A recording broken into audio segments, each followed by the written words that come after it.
All right. Hello, everybody, and welcome to Modern Day Debate. Filling in for James today is me. It was pointless. So anyway, here we go. We're getting ready to take it on. I know that James isn't here right now because he's off busy getting his pictures taken for the next GQ magazine cover. So everyone wish him luck. Anyway, we're going to be talking about the debate today is going to be on the best evidence and the reasons for the fossil record. If this is your first time here, considering hitting that subscribe button, as we're trying to build a community with people from all walks of life. Also, before we get started, I just wanted to let everybody know that if you enjoy the speakers, you can find the links to their descriptions below for their channels. And you can find them on their channels there. Also, as for the debate today, the format's going to be a 5-minute opening for each person. And then it's going to move to a 40-minute rebuttal session where it's 2 minutes for each person, back and forth, followed by, at the end of this, a 10-minute discussion portion for each. And then it's going to be 3 minutes closing. So also there's super chats options. So if anybody sends any of these and you want to make a comment to any of these people, post it, and before they speak, I'll read it out loud. Also, the debaters today are going to be Standing for Truth and Nephilim Free versus The Snake Was Right and the Emotionally Stunted Emoticon, who's actually looking to extend that name. So if you can help, I'm just kidding. He's not. All right, so everybody, let's get started. I'm going to start the timer, and Standing for Truth, are you ready? You're going to start this? I am ready there, Matt. Thanks for hosting. Thanks, guys, for doing this. Snake, Emotionally Stunted Emoticon. That's tough to say 10 times fast, even tougher than toy boat. Guys, say toy boat 10 times fast. You'll have fun. Anyways, thanks, Nev, for being my partner here. And yeah, I guess I'm starting with my 5 minutes. You're saying? Correct. Yep, I'll start it whenever you start. Okay. Let me see. I'm trying to share screen here, but it's not. I go to share screen, but the share part's not highlighted. Chat's saying there's an audio issue. We better solve the audio before we begin. We can't hear anything. All right. Well, Standing for Truth, you don't have to go first. Would somebody else like to go first while you work out the technical? Wait, Matt. Somebody, Taylor said that people are saying there's an audio issue in the room. So there's nobody can hear us? It just says audio issue. You probably have OBS taking the computer audio. They say we have a doubling of the audio. Okay, Matt, you may have the audio for the watch page running. Click the audio stop. Mute the video on the watch page. That might be it. Okay. And for Emotionally Stunted Emoticon, how's your connection? I know that your service is not used to. Chat says your internet connection okay? Yeah, so I think my connection is okay. Can you hear me clearly? Yes. Oh yeah. Oh, wonderful. I don't have anything open, so I don't know why. There's a sound. Maybe they were having lag issues. I don't know. But I know you can get a double feed if you got the audio playing for the watch page while you're in the Hangout. You'll have double audio going. Yeah, I don't have that open. There's on my side. I don't know. Do you think we should?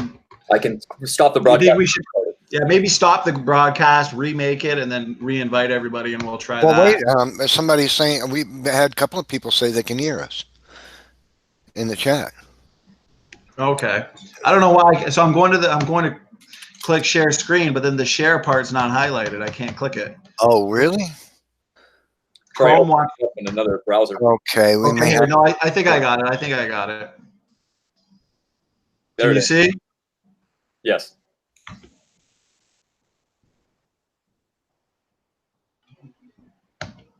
Okay. We're all a bunch of Gomer piles for right now. Whenever you want to start the timer, Matt, I'm good to go. Okay. I'll start. Okay. Good to go? Yeah. Okay, awesome. Well, What best explains the fossil record? The global flood of Noah, of course. When we start with God's word as our final authority, that authoritative eyewitness account of, say, Earth's history, the history of the universe, the fossil record is absolutely consistent with the global cataclysmic Genesis flood. It explains numerous things that we see. For example, we see rock layers with marine fossils covering the continents, which is obviously a result of a global flood. Unimaginable numbers of plant and animal fossils are found in extensive graveyards where they had to be buried rapidly on a massive scale. Billions and billions of these fossils. Often the fossil remains are found in the famous death pose.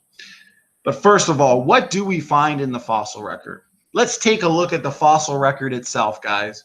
Over 95% of all fossils are shallow marine organisms, such as corals and shellfish. 95% of the remaining 5% are algae and plants. 95% of the remaining 0.25% are invertebrates, including insects. Now, the remaining 0.0125% are vertebrates, mostly fish. 95% of land vertebrates consist of less than one bone, and 95% of mammal fossils are from the Ice Age after the flood. That's why when the evolutionists look to lining up specific fossils to prove their evolutionary theory, a lot of times they're cherry picking on such limited data. The fact is, each basic plant and animal type appeared abruptly and fully functional, and they experienced stasis throughout its existence. Each type was complex and distinct right from the start. Now, at the end of the day, many of the Earth's fossil-bearing layers, they stretch over entire continents. Some of the sandstone layers, for example, in North America, reach from California to New England. Numerous peculiar fossils have been found that defy a tranquil fossilization event. For example, we see an ichthyosaur mother in the process of giving birth. It was preserved in the rock layers. It doesn't take millions and millions of years to give birth, my friends. It's difficult, very difficult to imagine that these creatures froze in position, slowly sank to the ocean bottom, and then were slowly covered with sediment in a manner that avoided scavenging or any other type of disturbance. Instead, a rapid catastrophic burial seems much more likely. In addition to individual fossils, we now have data, plenty of data, suggesting that entire fossil beds were the result of catastrophic burial. So what the fossil record supports is massive death and burial on a global scale. This is exactly what the Bible describes. 2 Peter 3 tells us in the last days there's going to be scoffers denying three things: the creation, the flood, and the coming judgment. This debate right here is fulfilled prophecy. These evolutionists here, they reject and scoff and deny all three of those things. Specifically here in this debate, the global flood. The world that then was being overflowed with water perished. The existence of a fossil is proof positive that it happened quickly. Environmental factors prevent that organism from forming, but it's covered by sediment and protected. The fossilization process can start. How much more time do I have, Matt? 1 minute. Okay. Well, at the end of the day, I think it's pretty obvious that the fossil record in geology proved biblical creation in the Genesis flood. We see rapid or no erosion between sediment layers. We see flat, featureless boundaries. We find whole rock layer sequences deposited rapidly in quick succession. Look at the walls of the Grand Canyon, for example. From the tapetes at the bottom to the Kaibab limestone at the top, it's supposed to be representing 300 million years of slow and gradual sedimentary deposition. When the plateau was pushed up, those rock layers were bent and folded, but they were folded without fracturing. They had to be soft, of course, if they were bent without fracturing. That means they could have only just been deposited. This means that 300 million years never happened that these evolutionists believe in. Uniformitarianism is pseudoscience. All those rock layers had to be rapidly deposited in quick succession in the flood year. 15 seconds. Awesome. You know what? I know Nephy here is going to have a lot of good things to say, so I'm going to give up those 15 seconds and let my teammate here, Neph, take over. Thanks, guys. All right, Neph, when you're ready, I'll start time. Okay, you can begin. It is fulfilled prophecy, brother. Are you seeing what I'm sharing on the screen? Yes. Okay, excellent. This is a fossil of what's called an ostracod. It's a tiny, little bitty creature, a fraction of an inch long. Look at the state of preservation of this tiny, little bitty creature that will easily, you could fit numerous ones on your finger, on your pinky fingernail. It's astonishing to get a fossil of a creature this small, this incredibly well preserved. That can only happen rapidly, as my astute partner has stated. Fossilization requires heavily mineralized waters to rapidly create a fossil. A fossilization cannot take weeks, months, or years. It takes place in days, and that's it. Or you'll never get a fossil. Here's a fish. Individual cells of this fish have been preserved. It's allegedly 100 million years old. Individual cells were fossilized. Here is preserved cellular structure of a fish's gills, allegedly 100 million years old. This kind of detailed fossilization can only happen rapidly. These tissues will degrade very rapidly by the action of bacteria or scavenging, unless it happens rapidly. The conditions to create a fossil record only existed on this planet once, and that was during the flood of Noah. Only the flood of Noah can explain the geologic column. Only the flood of Noah can explain the fossil record that exists in the geologic column, because you simply cannot get fine, intricate tissues like this to become fossils over a period of months. It will not happen. It will degrade rapidly. These are individual cells that are embryos that are fossilized. The first one is one single cell. The next one is where it splits into 2 and 4, 8, 16, 32, etc. It goes from 1 cell, 2 cells, 4 cells, 8 cells, and 16 cells. This can only happen rapidly. A single cell will degrade very rapidly in water. Osmosis alone should cause it to burst. How do you get this? Only highly mineralized water and rapid fossilization under heat could possibly explain it. So the fossil record can only be explained now by the flood. My friend touched upon the death pose. That's a beautiful thing to talk about. We find that whenever we find dinosaur fossils and large animal fossils in the fossil record, they often seem to be, very prominently often, seem to be in this called death pose. Look how this animal's neck is bent backwards, all the way back. And this one, its neck is contorted backwards. These are real fossils. Here's a fossil in sandstone, I believe. The neck is all the way back. And here's another. The heads are turned back. Here's an animal. This is a large creature, I believe a T-Rex. Look how its head is up. It's lying on its back. It didn't fall dead and lay on the ground and die. This creature was buried immediately in thick sediments, and it stuck its head up while it was choking and flailing and choking on sediments, and died in sediments. It died rapidly. When a creature this large falls dead, it doesn't stick its head up.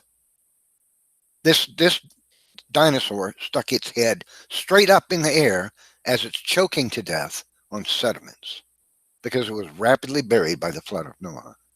Here's another. The neck is bent almost all the way backward. This not only indicates the creature was struggling to breathe, but it also indicates the waters that brought the sediments that were thick and moving rapidly, because it washed the animal's head and forced it backward towards the rest of its body. It was facing the oncoming flood. Here's that T-Rex. I believe it's a T-Rex. Its head stuck straight up in the air. How do you explain this with uniformitarianism? It's impossible. This gigantic creature that weighed multiple tons was choking to death on sediments and stuck its head up in the air, gasping for air, which it could not get. Its throat was filled with sediment, and it choked to death. 30 seconds. This is because the flood of Noah is a geologic fact. There's more physical evidence for the flood of Noah than there is for anything else in all of science. Denying the flood of Noah is to deny geology. And with that, I conclude my presentation. All right. All right then. Stunted, Emoticon, or Snake was right. You can debate who wants to go next. And...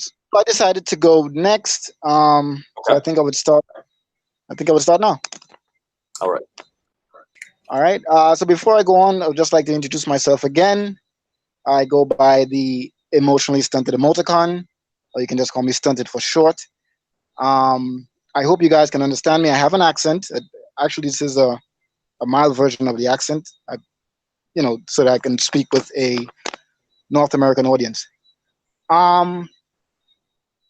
So the debate is what best explains a fossil record. I don't think a single flood, a single deluge explains the arrangement of life in the fossil record. For example, creationists will talk about hydrologic sorting. I think that's Kent Hovind's argument. That the more dense creatures would settle at the bottom and so on. But every time they make that argument, they would start from the Cambrian. But life and the fossil record doesn't start at the Cambrian. It starts way before that.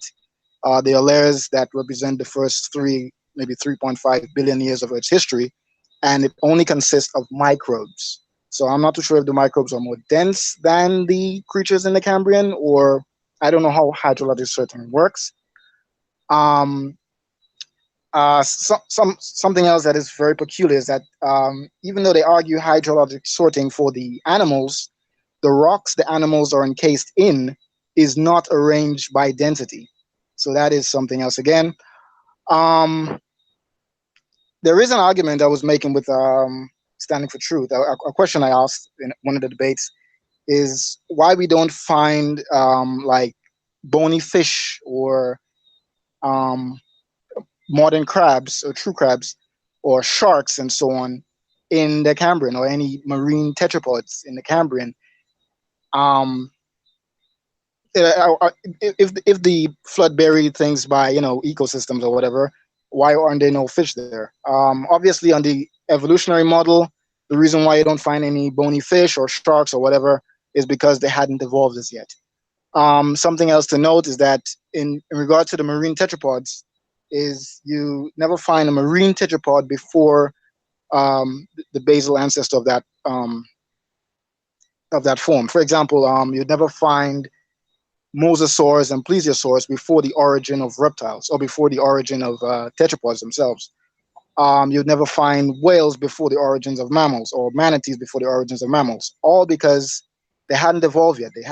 Because evolution is a sequential process, you have to get mammals first before you get marine mammals, or you have to get reptiles first before you get marine reptiles. And yeah, you have to get tetrapods first before you get marine tetrapods. So that's actually what you see in the fossil record. Something else that I was always confused by as well is the things that the flood seems to preserve and how it preserves it is you would find things like fossilized raindrops, you would find fossilized footprints, trackways, and you would find fossilized eggs or even egg nests. And these things would be sandwiched between layers that would lay down by the flood, the same flood. So it's curious to know what kind of flood dynamics would be able to explain a flood laying down layers and then sandwiching an egg nest fully formed between there. Let me see. I guess that's it for my opening. We would discuss the rest in the discussion period. All right. Snake, when you are ready, we will begin. All right. I'm gonna share my screen real quick here.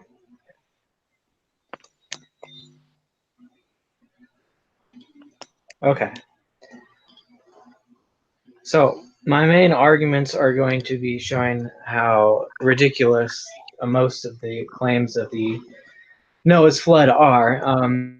First of all, is to see how small this boat actually is supposed to be. It's much smaller than the Titanic even, and yet it was supposed to have carried all the species on the planet, and we currently have 10 billion species today. There's no way that would ever fit on the boat, so the only response to that is that there were 16,000 approximately kinds, or they call them barramans, were on this boat, plus food and clean water for them and all the other necessities, plus somehow all of humanity's sexually transmitted diseases, all of the diseases on the entire planet, all of the disparate species, all of them crammed into this one tiny boat.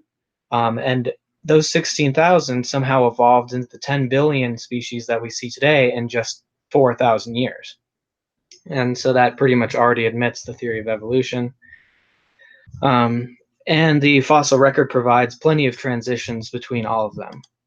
To deny this is like finding someone with a knife sticking out of them and then wondering how they died. It's pretty obvious. Hydrologic sorting doesn't make any sense. If there was any kind of sorting method, I'd love to know how the waters are able to separate by species. In a normal flood, we'd actually see everything mixed up pretty homogeneously. All of the types of creatures all mixed up together in a pretty even fashion. But yet what we see is organized layers that trend from oldest to youngest towards modern forms, and it shows a gradual series of changes towards modern forms. This can easily be falsified with just one verifiable instance of a Precambrian mammal, for instance. Instead, they can only produce things like supposed human footprints in the same layers as dinosaurs, and yet, if you actually investigate this for yourself, you'll see that in the same row of footprints that is supposedly human prints, they have three-toed dinosaur prints, some of which just appear to be filled in with mud. Let's see.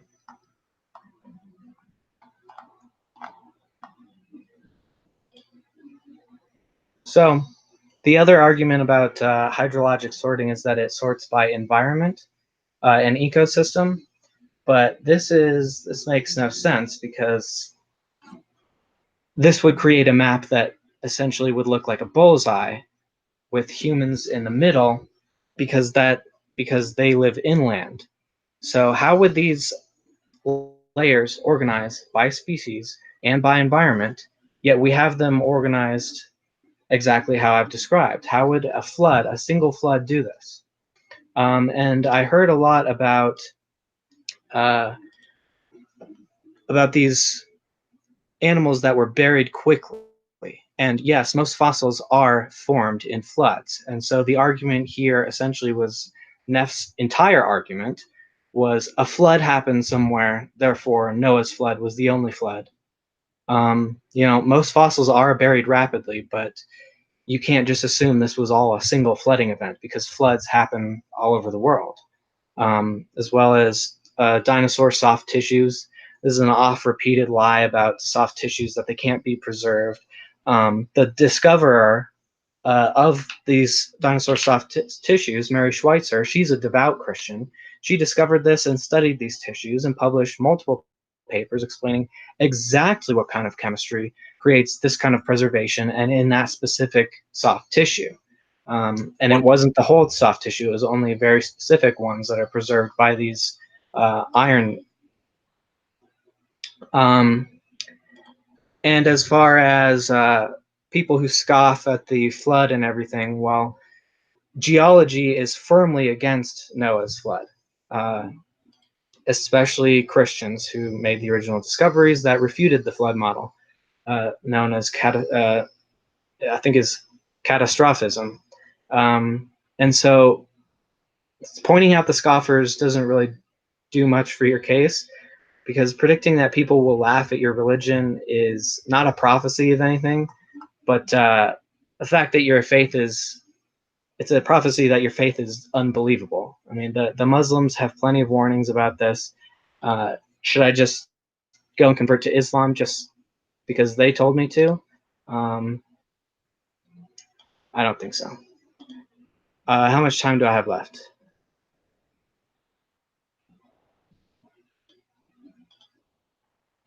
Sorry, I was muted. You're good. That was your time, actually. Okay.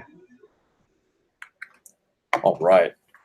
So now we're going to move on to the, not discussion, but the 2-minute back and forth for the rebuttal period. So I guess since Standing for Truth started, we're going back to him for the initial start and Nephilim. So you guys are both going to get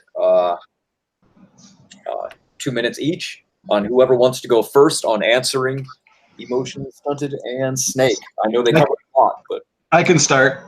I think since I opened, I can start in the rebuttal round. sure. Okay. Yep. Begin when you got. Okay, thank you. Well, looks like Emotionally Stunted Emoticon, he assumed evolution a few times there. And at the end of the day, what do we observe? We observe bacteria producing bacteria, but he believes, bacteria today came from something that was non-bacteria. We can see in the Lenski experiment that, bacteria produce more bacteria, of course. That doesn't mean that bacteria, pine trees, and whales are related through common ancestry, because we see devolution and not evolution. So evolutionists like Emotion here, he imagines that all these small scale variations are going to eventually add up to make something we don't actually observe. So, he's imagining that mutations make something new and better, but it's not what we see. We actually see the opposite. So he assumes that, and therefore he interprets the fossil record according to that. He also talked a lot about ecosystems, hydrologic sorting, why don't we find certain fossils in certain layers? He'll say you've got this type of fossil in this layer and these types of fossils in these layers. And he thinks that it goes from marine fossils to land fossils in the order of evolution. He's assumed evolution, but we know evolution, large scale ponds come to people evolution. It's not true based on the observed evidence. So this is incorrect. We've got marine fossils all the way through. Okay, even with dinosaur fossils, we've got marine fossils buried with them. In fact, the order that we actually see, the order of the fossils, is the burial order of the flood. And so the flood began, say, in the ocean, according to our model of flood geology, ripping up all those marine creatures and burying them onto the continents. They would be the first creatures to be buried. And so the flood waters rose higher. You get the burial of the land animals. And this is exactly what we find and expect. He ignores all the evidence of fossils. Everywhere we look at the end of the day, there's an abundant evidence from geology that the flood really did occur. Nothing in the fossils support evolution. He assumes evolution. What the fossil record actually supports is massive death and burial on a global scale. Did you say that was time, Matt? No, that was 15 seconds earlier, but it's time now. Yeah, so that's exactly what the Bible describes. Got more points written down that flew by, so I'll address them after. Go ahead, Neff.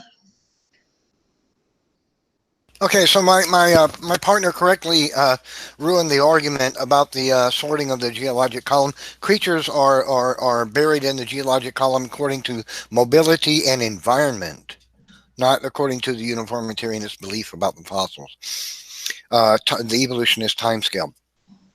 Virtually every eminent scientist in the world who has ever written a book about evolution in the geologic column has acknowledged the fossil record is void of transitional fossils. They'll tell university students there's plenty of them, but then they write books for their peers to review, which they cannot tell the lie about, because all their peers would raise their eyebrow and say, is this guy nuts?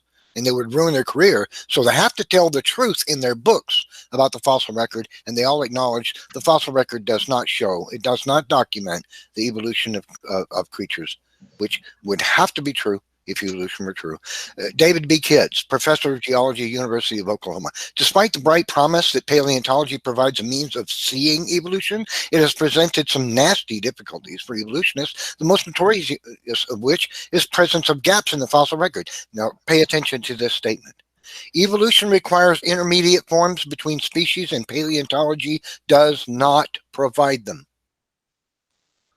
Is this man, did he jeopardize his career by saying the truth in this book? Of course not, because all geologists and paleontologists agree. Even those who believe evolution. Stephen Jay Gould, the most famous paleontologist the world has seen so far, said stasis, or non-change, of most fossil species during their lengthy geological spans is what's tacitly acknowledged by all paleontologists, but also never studied explicitly, because prevailing theory treated stasis as uninteresting non-evidence for non-evolution. The overwhelming prevalence of stasis became an embarrassing feature of the fossil record, best left ignored and manifest as nothing, that is, non-evolution. And I could show you more of these. Evolution is not documented by the fossil record. Had evolution been true, there would be billions of transitional forms in the fossil record. 15 seconds. There would be more transitional forms in the fossil record than there are fully formed creatures, and therefore we can say, by the physical, historical evidence of life on this planet, evolution did not happen. And that I conclude. All right. So I think I would go next, and then Snake would go after. Okay. All right. So I would start with standing for truth. He said, we're not talking about evolution, but he said that Lenski's experiment, bacteria produced bacteria. Bacteria is not a species; it's actually a domain. So saying that is the same as saying it's still a eukaryote. It's the same thing we say. You're saying the same thing just with bacteria. You made a claim. You state multiple times about things coming from non-things. Yes, dogs can come from non-dogs. They came from wolves. In the same way, cabbages and kale and broccoli came from something that was not a kale, cabbage and broccoli. It came from a mustard. But since they're all brassica, the law of monophyly still applies. Same with camels. Camels and llamas descend from something that was neither camel nor llama, but they're all camelids. So then the law of monophyly still applies. If you want to go with pine trees and whales descend from something that was not a pine tree, not a whale. It descended from a eukaryotic common ancestor. Since they're all eukaryotes, the law of monophyly still applies. All right. What else? Oh my gosh, I had just one more thing. Okay, so I'll just leave that there. Let me just go on to the fossil record now. As I stated, for example, marine mammals like whales and so on, they're never found below the origin of mammals. You don't find whales and manatees and so on, for example, back in the time of the dinosaurs, because marine mammals didn't evolve at that time. So I'm curious as to how you would have all that fossil history without whales, and then all of a sudden you have whales. How is the hydrological sorting these animals? And then again, the rocks itself is not sorted in any kind of way that would suggest that it was sorted by a single event. I don't know if you touched on the eggs and so on yet, because that is something I really want to know.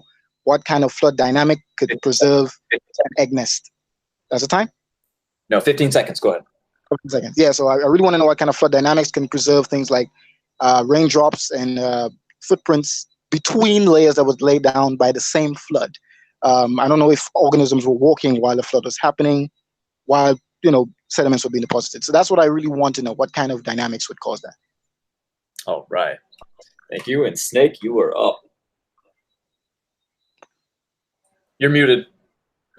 I won't start time. My bad. Okay. So I wanted to address the typical arguments made by Nephilim about these supposed quotes by all these evolutionists that debunk evolution. He knowingly takes these quotes out of context, cuts them up, pastes them together, or drops parts off completely. He's trying to make it seem like the mainstream science doesn't support evolution when he knows full well, and admitted to me in our last discussion about this, that these quotes are referring to punctuated equilibrium versus gradualism. What they're hearing is they're rejecting the idea of gradualism, and they're promoting the idea of punctuated equilibrium. For example, Nephilim will say things like, Stephen Jay Gould said, the fossil record with its abrupt transitions offers no support for gradual change. And then he'll cut it off right there and neglect to finish his sentence, which goes, and the principle of natural selection does not require it. Selection can operate rapidly. And that was in 1980, and in a subsequent book in 1997, he also said, the sequential discovery of picture intermediacy in the evolution of whales stands as a triumph in the history of paleontology. So he's just trying to lie and make it seem like the mainstream science does not support transitional fossils. Meanwhile, I'm going to read off several papers that actually support this terminology and these ideas, such from NCBI, transition of Eocene whales from land to sea, evidence of bone and microstructure, anatomy, feeding ecology, and ontogeny of a transitional baleen whale. The Royal Society talks about transitional anthropoid fossils. So this is just a lie spun to take things out of context and make it sound like the actual sciences don't support these things. Let's see, I'll end with, how much time do I have? 15 seconds. Okay. From Dr. Colin Patterson talking about these kind of taking quotes out of context, he says that our interpretation, the evolutionist, is correct and the creationist is false. So there you have it. All right, thanks. Standing for truth. You were up. Start time when you begin. No, wait a minute. It was me that's up. Oh, my bad. All right. Whoever wants to go first. No, I think it goes me, then Neph, Emotion, then Snake, me, then Neph. You got this, right, Matt? Yeah, it doesn't matter. Your team. Well, wait a minute. Everybody's gone but me, so it comes back around to me right now, right? No, I think you did your opening and then you did a rebuttal. Right, and then you guys, and then Emoticon did, and now Taylor did. And then it would go back to me. I'm sorry. Are we on discussion period I'm sorry. No, it's you. You again, then me. Okay. So yeah, exactly. Okay. So this would be second round, right, Matt? Second of how many rounds? We out of 40 minutes, so I don't know, probably 5 rounds. Okay, my bad. I'm sorry. I was. Just let me know when to go. You're good. I'll start the time whenever you're ready.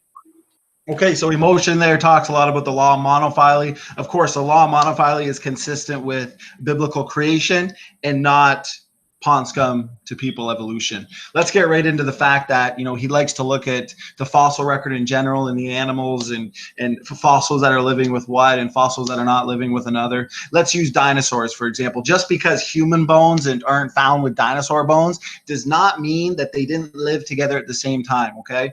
Animals can live together on the same planet and yet still never cross paths. So it's an argument from ignorance. Let's look at the coelacanth, for example, or the Wollemi pine, for example. It was once thought by evolutionists like Snake and Emotion here that the coelacanth and the Wollemi pine became extinct. The coelacanth, for example, they believe became extinct about 70 million years ago.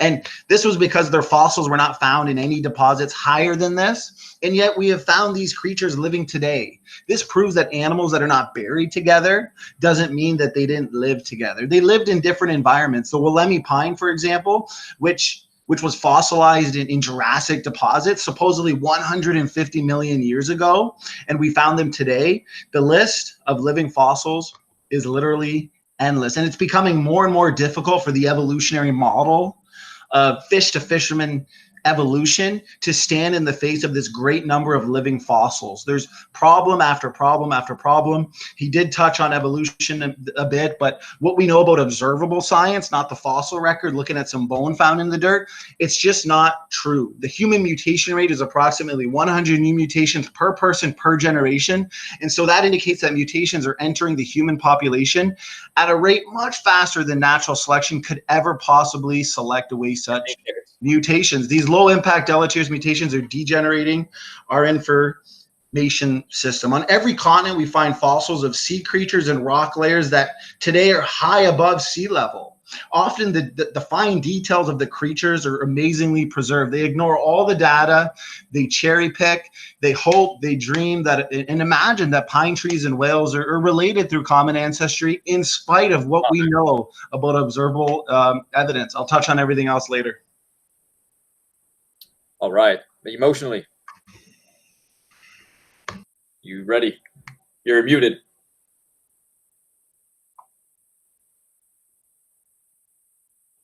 Emotionally stunted. You are up. You're muted. No, it's Neph. It goes me, then Neph. Sorry. Yeah, it's Neph's turn. My bad. Neph. You ready? Yeah, I'm ready. All right. Okay, so to respond to the rain marks, on the left you see a photograph of what the evolutionists claim are rain marks preserved in the fossil record, and on the right are what you see are actual preserved rain marks. They are not rain marks. What the evolutionists claim are rain marks that are preserved in the fossil, in the geologic column, that prove the flood of Noah didn't happen because there was rain slapping on the earth, supposedly while the flood was occurring, are not rain marks. The ones on the right are modeled and random patterned because they're rain marks. These, whatever they are, and scientists have studied them and can't even know what they are. They're not sure, but they are not rain marks. These are rain marks. Those are not rain marks. So there are no rain marks in the geologic column that show evolution, the uniformitarian time frame. Now here you can see New Orleans before Katrina and after Katrina. Now, if you want to believe that hundreds of millions of years took place and quadrillions of tons of material don't erode from the coasts of the continents during that time, you're living in a delusion. Because this was one single hurricane that washed away trillions and trillions of tons of land mass into the oceans. If uniformitarianism were true, and hundreds of millions of years of time existed in the past, and the flood of Noah wasn't true, we wouldn't even have a continent. The continents would erode in 20 million years, if you do the math. Okay, this is an erosion remnant. That's the throat of a volcano. Look at the pediment right there that is built up at the bottom of it. There's not hundreds of millions of years worth of that stuff there. There's thousands of years worth. The flood of Noah took place only thousands of years ago. This is called shiprock in northwestern Arizona. That's the material that's built up, that's fallen away, eroded from this giant rock mass sticking up out of the earth about a quarter of a mile high. That's it. That's all there is. If millions of years existed, the whole thing would be gone. There wouldn't just be this little pile of stuff 40, 50 feet high. Time. I'm sorry. Sorry. Time. Okay. 2 minutes goes quick. I know. All right. It really does, yeah. All right, Emotion, you're up.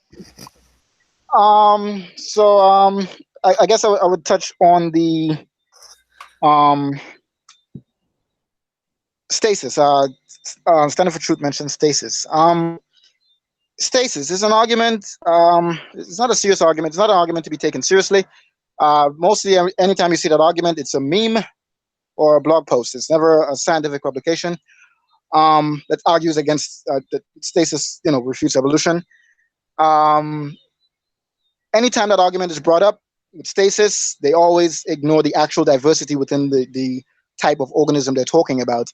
The Walmy pine, for example, it's not in isolation. It's a species of pine that is related to other species of pines and conifers and cycads. So I would like to know if they're all related, and if they're all related, it would mean that they evolved. Just because a lineage remain morphologically stable doesn't mean evolution is not occurring. I've seen this argument used before on wolves. Someone would show a wolf from 40,000 years or whatever 1,000 years ago, and they would say, look, the modern day wolf looks exactly like this wolf, ignoring the fact that dogs came from wolves. So anytime you see that argument, it always ignores the actual diversity within the type of organism they're talking about. And again, stasis only applies to gross morphology. The genome always evolves based on the mechanism of reproduction, recombination. So the genome must evolve. It's only based on gross morphology. Paleontologists actually can distinguish species within the fossil record and distinguish them from their extant counterparts. Sometimes they write entire papers on just a joint or something. So it's exquisite details to show the differences, and they even have mathematical equations to quantify these differences. So it's not like these animals are not evolving. It's just that some lineages remain morphologically stable because of how evolution works. It's usually a lineage splitting process. So when the population splits, some of it can change, and then the ones that remain in the environment would remain morphologically stable. That ties into the punctuated equilibrium. What happens is the fine gradations you would expect between pairs of species, you wouldn't really find them, because what happens is when a species is stable. It remains, kind of the same. And then when it shifts into a new environment, the transition is usually a short period until they reach in a new environment, and then they adapt again. So what would happen is you'd have like species remaining for millions of years in one form, and then they would shift, and the change happens in a few thousand years, and then they stay a million years or so in the next form. That's it. That's my time? Time, yeah. Time. Oh, well, okay. All right, Snake. All right. All right. Well, they like to invoke geology until the geologists disagree with them. And to one of Neff's points about the freestanding rock in the middle of the desert, if millions had passed, it would all be gone.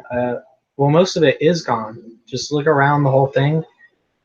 The whole desert, most of it's gone. There's only tiny scraps left. And again, I trust the expert geologists over Nephilim-free. And again, small-scale variation can add up to create different forms, and we see this in the fossil record in a sequence by date. And so this is exactly akin to finding a dead body with a knife and saying, we can't prove that this guy was stabbed because we never actually saw it. But small-scale variation can add up to create different forms. And this is admitted based on baraminology and the fact that all the 16,000 forms that came off the ark would have had to diversify into all the 10 billion species we see today. But the creationists can't understand how small changes add up to things like whales, even though we have every step that has been predicted in the fossil record in a dated sequence, in that sequential order that we're looking for, such as a mammal losing hair, getting a higher set of nostrils, getting stiff webbed hands and arms, getting stunted back legs, and a flatter, bigger tail. These are all small scale, within kind variation, but somehow they can't figure out why these wouldn't be able to add up in the same population. They just dogmatically assert that it can't be because their idea is based on a storybook rather than real predictive science. And the difference there is also that their idea is completely inflexible to new information. Is that it? No, 15 seconds. Go ahead. Yeah, that's about what I was gonna end anyway. All right. Standing for truth. You were up. Okay, awesome. It looks like emotionally stunted Emoticon there kind of wasted his entire time because a lot of imagination, a lot of stories. I know that's what they believe. I know that's their ideas, but there's no actual evidence for the things that they say in regards to small scale evolution leading to large scale evolution over time. Fish to fishermen say biological evolution. Yes, it means a change in allele frequencies and in populations over time or generations. But that type of microevolutionary variation, where we're going to get the frequency of a change in the frequency of the expression of different traits over time is not really disputed. They need to show us not the small scale variation, but the major innovations, the major origin events of major new forms of life, new structures, novel information. We don't see that type of change because all new innovation, structures, body plans, novel information, based on what we know about natural selection and mutations are the destroyer, not the creator. They cannot be the result of natural selection acting upon a random variation and random mutations. It's science fiction religion. They ignore all the geology, all the obvious catastrophic processes that would explain the fossil record. And we actually have the testable and falsifiable predictions. For one, polystrate fossils that extend through many layers of rock completely destroy all their assumptions of the geological column, uniformitarian processes, macroevolution. Now, at the end of the day, when we look at the continents today, they're moving very little. But when we look to Noah's flood, we aren't looking at continental drift anymore. We're actually looking at continental sprint, meters per second movement of the plates, of the continents. This model, CPT, it predicts that the pre-flood ocean crust would be dragged down into the mantle in a process that we actually call subduction process. Now, because that happened recently, only a few thousand years ago, according to our model, the cold ocean crust should still be cold, even though it has descended into the deep, hot mantle. We've made the predictions. I want to hear what predictions they've made and confirm predictions, because modern seismologists have actually discovered that there are indeed huge cold slabs of rock down near the core itself in areas that should actually have warmed. They should have warmed up if millions of years worth of time, or what would have brought those slabs down instead of Noah's flood. So I know you just said time. Just wanted to finish that sentence. We got more predictions. I'll go into them later. I want to hear predictions from you guys because the evidence is in our court. Go ahead. Go ahead. All right, Neph, you are up. All right.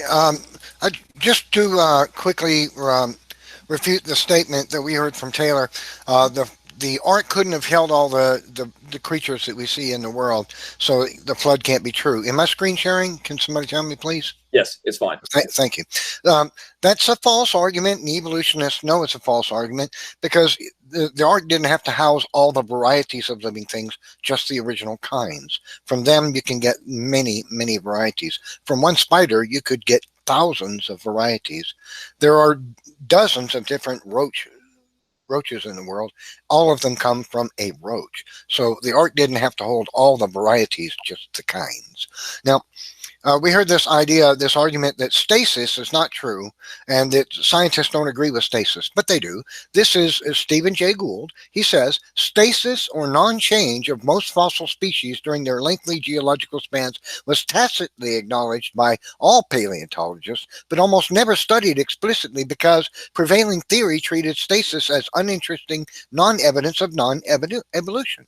So I could provide lots more about that, but the simple fact is stasis is a fact for the geologic column. The vast majority of eminent scientists acknowledge it.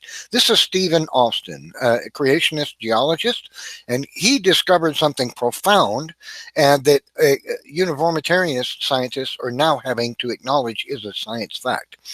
Along the bottom of the Grand Canyon, there is a single strata that spans the entire 250 plus miles length of the entire geologic column at the bottom of the Grand Canyon. It's filled with 1 billion nautiloids. Many hundreds of thousands of them are in the upright position. And this verifies that entire geologic column in which we find the Noahic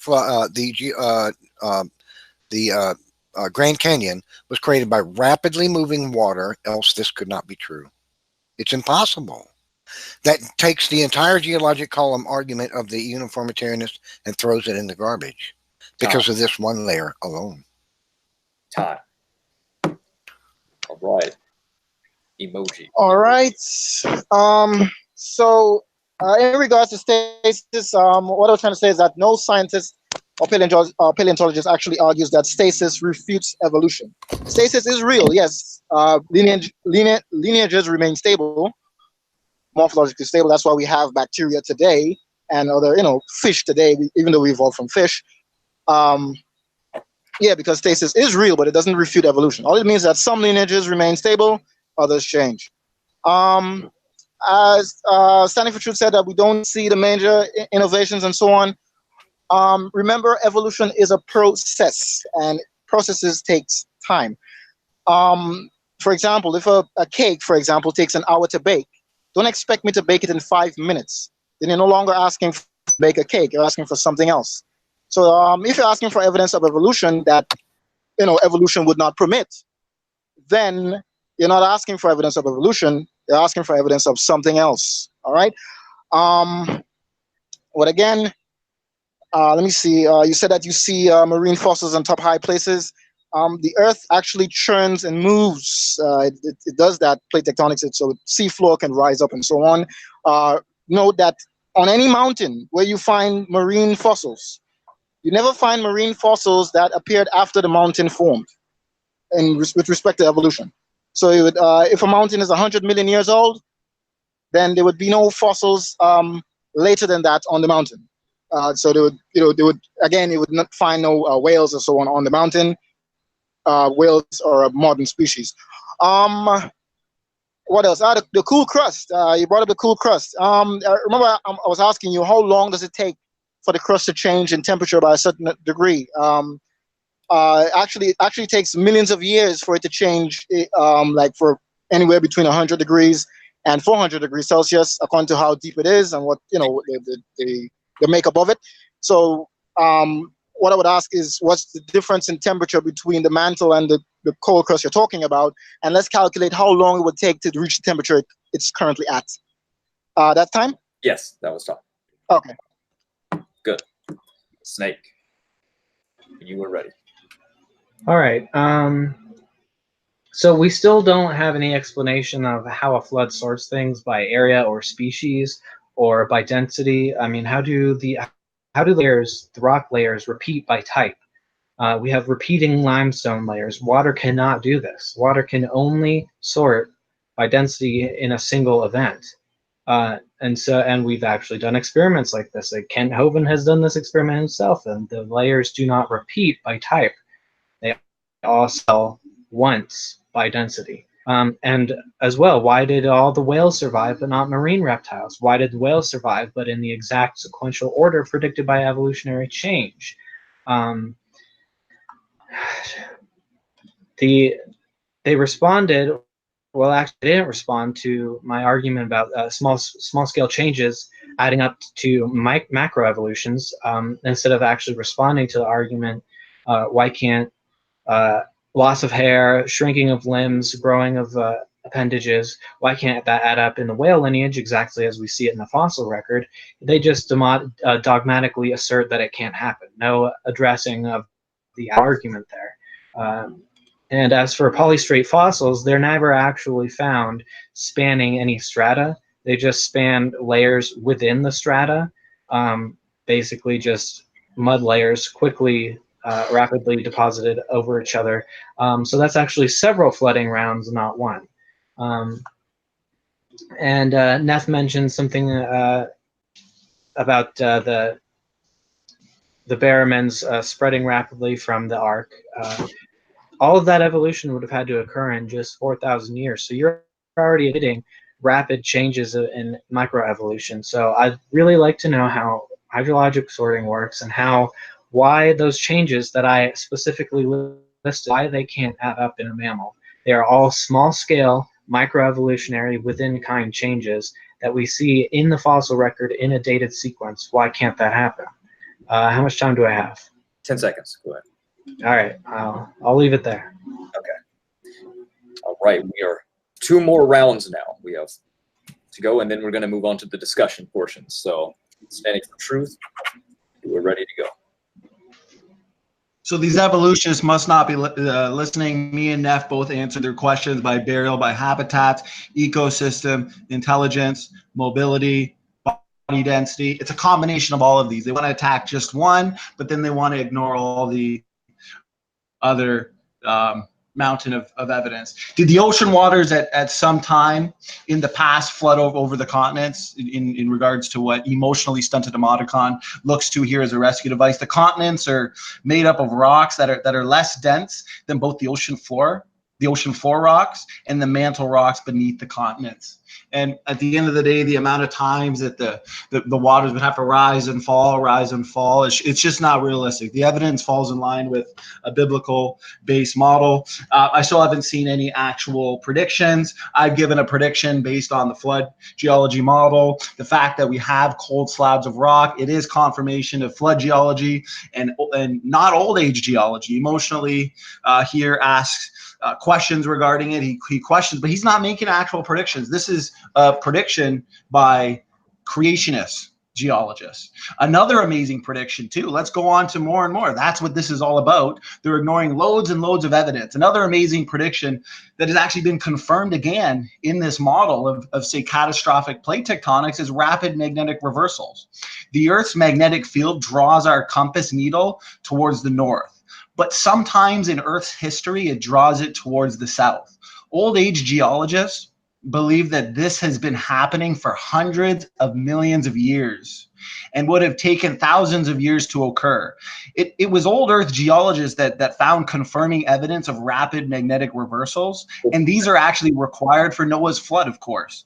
They were taking a look at lava flows that would only take a couple of weeks in order to form. They took measurements of the skin of the lava is what they did to see the magnetic orientation. Now, they were expecting to see almost no change as they went deeper into the hot lava, where the interior should shift only slightly. Instead, what they actually found was the outside skin pointed north and the inside pointed south. So we have confirmation evidence from lava flows that the switch of magnetic field has to happen rapidly, which is exactly what flood geologists expected. Prediction after prediction. Where are their predictions? And they're not addressing any of the arguments. It's just imagination, ideas, and beliefs. Go ahead, Neff. Okay, I'd like to point out that Taylor said earlier that sediments don't sort by density. We just heard him on the mic a moment ago saying it does. This is what happens with uniformitarianists. When you provide evidence, they can't refute it, they have to agree with it, and then they, of course, realize what they've done and deny it again. If you play back this hangout, you'll hear that Taylor earlier said sedimentary materials do not sort by density. And in his last speak, he said they do.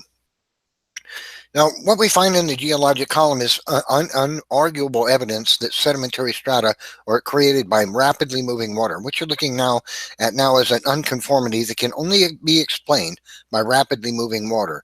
The sedimentary strata at the bottom, at the lower ones, were laid down by rapidly moving water, and the boundary between them and the angular unconformity that you see right there was sheared them off by rapidly moving water and laid down new ones at a different angle. The only way this is possible is if those what are called rock layers there, the strata, were soft sedimentary materials not even yet concreted into stone when the materials above them sheared them flat by a rapidly moving sheet of water and laid down new ones.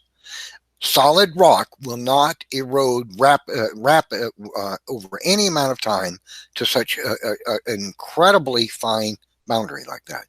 It erodes roughly. This is proof of the Noahic flood right before your eyes. This is a folded mountain, proof of the Noahic flood. Rock doesn't bend, it breaks. Unless it's 10 to 20 miles deep in the earth where the temperature is 500 centigrade or higher, it will not bend, it will shatter. This mountain and the miles and miles of sedimentary strata that the mountain itself is made of, goes on outside it, left and right, were pushed up out of the earth during the flood of Noah, and that's why the mountain is deformed like that. These two explain the flood of Noah is a geologic fact. Rock does not bend. Rock does not bend. Rock does not bend. That concludes my time. All right. Stunted. You are up. Oh, okay. Standing for Truth wanted some predictions. Okay, then. I predict that you would not find bony fish, sharks in the Cambrian. You would not find any marine tetrapod appearing before tetrapods in the Devonian, so no marine tetrapods would be there. You would not find any marine mammal before the origin of mammals, whenever they emerge. I don't know. You won't find any marine reptiles before the origin of reptiles. That's some predictions there for you. What else?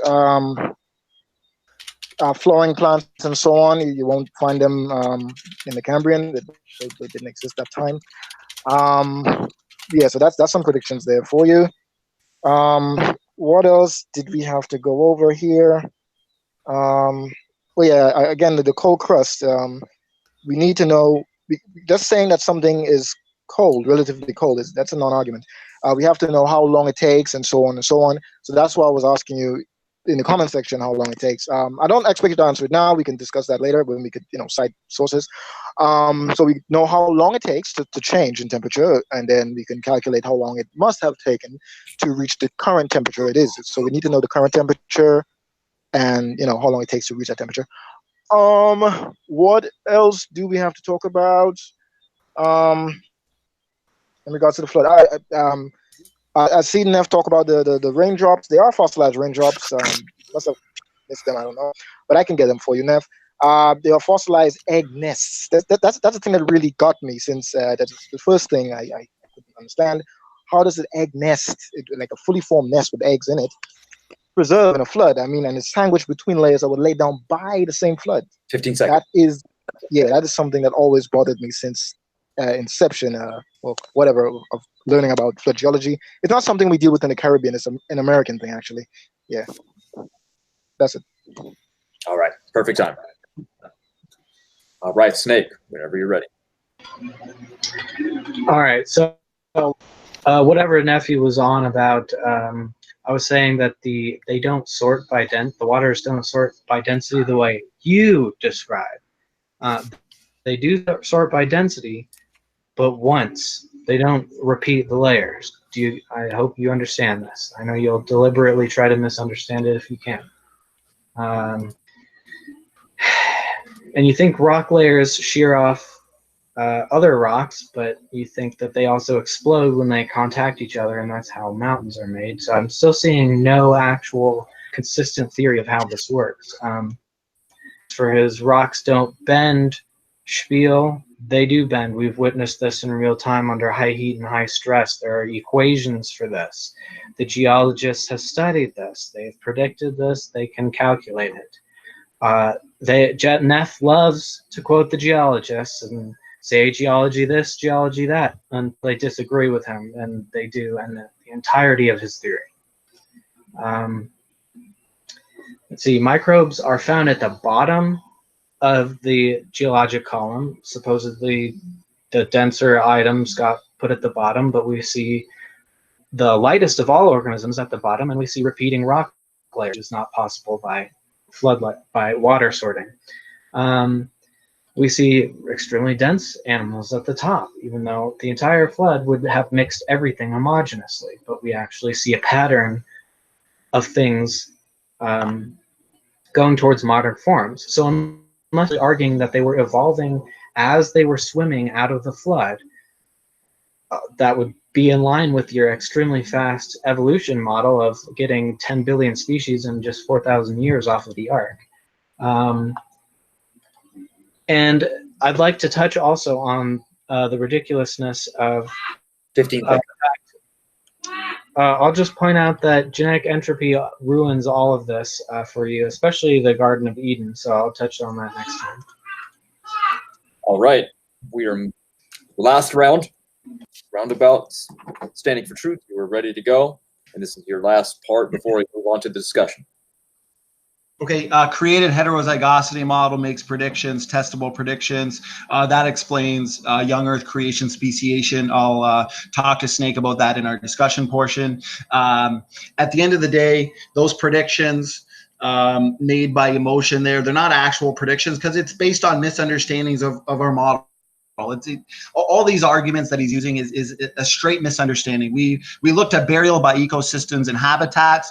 We can see based on Genesis, this is what they don't see. They look to today and expect that's what it was in the past. The land of Eden, we are told, a river flows out of Eden, and we know rivers flow downhill. And so Eden was obviously at a higher elevation. We know certain animals, such as, let's say, certain dinosaurs would have lived in different lowland areas. And so various animals of various ecosystems and habitats were obviously separated from man and other forms of life. After the flood, after the disruption of the continents in the catastrophic processes, the habitats and ecosystems of today would have been different than in the pre-flood world. Because just like today, different creatures and different animals live in different habitats, in the pre-flood world, we see certain fossils that are usually buried together, and say dinosaur fossils, they're usually buried with gymnosperms, whereas mammal fossils are usually buried with things such as what? Flowering plants. That indicates clearly two different ecosystems. We can speculate based on what we know about Genesis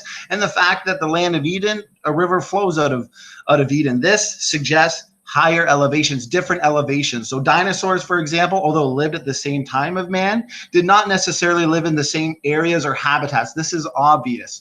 Therefore, his predictions, his arguments are based on a straw man understanding. Anytime both these evolutionists talk about evolution, it's wishful thinking, it's storytelling, it's imagination, it's ideas and beliefs. There's no actual empirical evidence. Now, at the end of the day, these animals in different ecosystems and habitats, they were overcome by the flood at different times during the advancing of the waters. That explains why we don't find them buried together. So burial by ecosystems, different communities, habitats, explains the data perfectly. There is so much evidence that the earth was once underwater. They're ignoring all the marine fossils on mountains and in landlocked areas that are actually far from the sea, fossils of animals giving birth, fish being eaten. Everything we see suggests sudden and rapid burial. Was that time, Matt? Yes. Yeah. Top. Okay, thanks. Neph, you were up. Okay. So what we heard from Taylor just a moment ago is the rock will bend. But uniformitarianist scientists acknowledge that rock will not bend unless it's subjected to at least 500 degrees centigrade. And to get there, you have to be 10 to 20 miles down inside the earth. So the only way for a mountain to be folded is if it's 10 to 20 miles, the material, 10 to 20 miles down inside the earth, or it will not bend. A rock will not bend at normal temperatures. At anywhere near the temperature of the surface of the earth, it will simply break. If Taylor is ignorant of this, then he should investigate, because there is no geologist in the world that doesn't agree with that. Now, there's a whole argument behind that. How do you get materials that make a mountain and folded strata 10 to 20 miles down to become a mountain? I could debate that with you. It would take an hour. You won't see that. It's not geologically possible. So what we've provided is, Standing for Truth and myself have provided empirical scientific evidence of the Noahic flood, the existence of a fossil record, the billions of rapidly buried creatures buried in situ in their environments where they lived or by mobility, in sedimentary strata that are only produced by rapidly moving water, which have clear, distinct boundaries between each other without gradation, which cannot occur over uniformitarian time. Impossible. And which have particle size distribution. These features rapidly are of particle size distribution, clear distinct boundaries, causing unconformities, parabolic and recumbent folds, can only be produced by moving water. They are a prominent feature of the entire geologic column in which we are sitting upon, an average of 1,800 meters. In some places, it's miles deep. So the entire geologic column of the Earth was produced, obviously, rapidly. The geologic evidence for this is beyond overwhelming. It is impossible for uniformitarianism to explain the geologic column. It happened rapidly. Thus, we have empirical evidence of the Noahic flood. All right, perfect. Emoji, Stunted. Oh, just want to know how many rounds left? Don't start a time yet. This is the final one, and then we move into the. Okay, so you can start it now. Right standing. You talked about different ecosystems and the Garden of Eden being at an elevation and so on. I agree with you. I'm not disagreeing with you here. What I'm saying is that's why I'm using marine mammals, marine tetrapods, marine things, because I know according to you they were buried first. So it should follow that we should expect at least some whales either with or buried before some dinosaurs. We don't find that. We don't find manatees either, nor seals, and for good reason. They didn't exist as yet. All right. So I predict that you won't find that. So it's a prediction that should follow from creationism. I don't know if they make it, but it should logically follow. You don't find any whales around there. Secondly, it's not necessarily where these organisms live. Remember, these organisms would have died as well, and their carcasses would have sunk to the sea floor. So you should expect at least some fish, bony fish in the Cambrian. Some fish died and their carcasses went down to the sea floor. Unless you want to argue all of them were devoured or whatever, I don't know. What else do we discuss? Again, those eggs. I don't know about the eggs, but I didn't know if you discussed the eggs. I kind of went out for like 30 seconds of this speech. Yeah, so those eggs are something that haunts me when it comes to flood geology. What else when it comes to? So I don't really have much to say. Humans. What did pre-flood humans do? But I remember Matt was speaking about Neanderthals and so on. Pre-flood man may have looked something like that. I don't know. Or why we don't find any pre-flood man or any pre-flood man structures? Did they build structures and so on? They seem to be technologically advanced enough to build a boat, an ark. So what structures did they build, and why weren't they preserved? I mean, they preserved footprints. Why we don't get any preserved structures, man-made structures pre-flood man structures, any of them. Yeah, that's it. All right. Nate, when you were ready. Okay, still no response on the accumulation of those small-scale changes predicted by evolution and found in perfect order in the fossil record, in places predicted by the dating science. Burial by ecosystem and habitat would predict that the Precambrian animals would be found in the same layers as all shallow water life, including amphibians, and everything that lives on the shores. Today, this is not seen. Instead, they're organized in a sequence of gradual changes toward modern forms. There is a Permian reef in Texas. This supposed shallow water layer, reefs occur in shallow waters. And so this would supposedly be in the shallow water layers with all the other Precambrian stuff.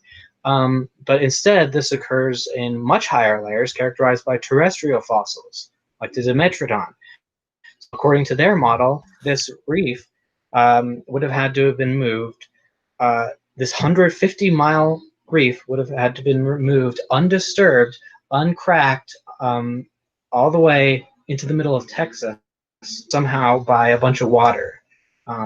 This is pretty ridiculous. Geologists clearly state that the Noahic flood is impossible. You're misrepresenting the science as usual. It was obviously proven to happen over a long geologic timescale, and this is confirmed by radiometric dating.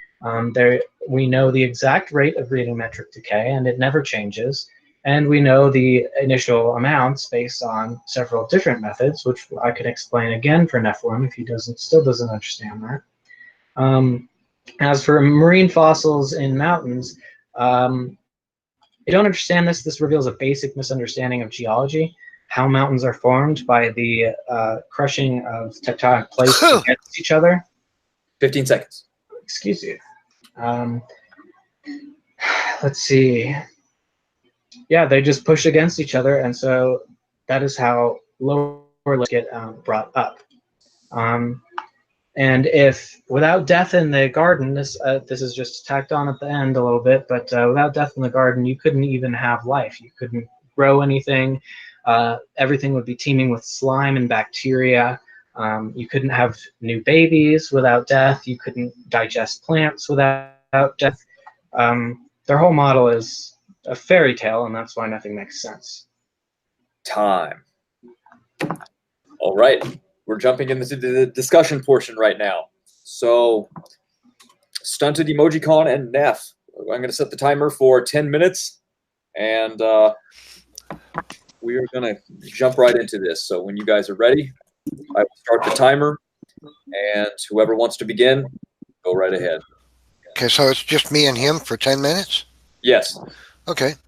Well, firstly, I'll just point out that Taylor just acknowledged that the whole geologic column, the flood of Noah thing, is religious for him. He's tying it to the Garden of Eden, and says, that Precambrian fossils can be found throughout the geologic column. That's absurd. If you have sediments, thick sediments moving across the earth, and the onset of the Noahic flood, there's no reason for us to believe that those creatures wouldn't be buried in situ, but be churned up and then found throughout the rest of the sediments as they built up, going upward throughout the geologic column. Taylor's ideas are absolutely bizarre. Would you like to just do it all together? Throw them in? Yeah, maybe. Well, do we all want to just discuss together, or do you want to do? Well, that might become chaotic. It might be good if we stuck to what we got going. Well, we can do like so standing for Emoticon, I would ask you if uniformitarianism is true and the geologic flood of Noah is not true. Can you explain to me a scientific geologic process that's capable of building up the continents vertically that creates strata with clear, distinct boundaries between them? Whereas the boundary can be seen so fine that it's often paper thin between one strata and another and another and another and another, going upward, upward, upward, upward for, in some places, 6 miles, and on an average 1,800 meters deep.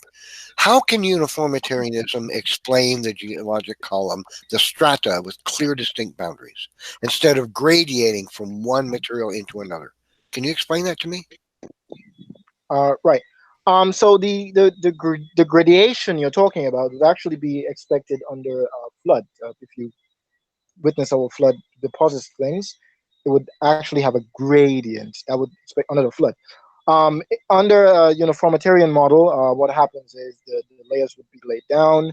They would either solidify or whatever, and then they may be eroded somewhat, and then new layers are put on top of it. So you have this distinction between the layers. I don't see how that can happen. That kind of distinction can happen in a flood where things are churning and moving. In a single flood.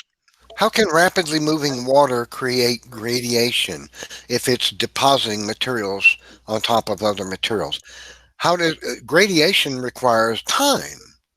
Let me explain why. One material becomes less available to the environment in that location over time, and another one becomes more available over time. But that's not what we see in the geologic column. These millions of strata going vertically, we see that one material comes to an abrupt end, just bam, stops. And then another material directly above it, and the difference sometimes in space between them is less than a millimeter, sometimes it's just a few millimeters. That's not gradation. That's not the one material blending into another. The blending, the gradation that you speak of, it's not present throughout the geologic column. It's one material ends, bam, abruptly another material begins. That would require time. Otherwise, you're believing that for some reason, it happened quadrillions of times that one material stopped being available for deposition in a given location, and another one instantly became available for deposition in that location.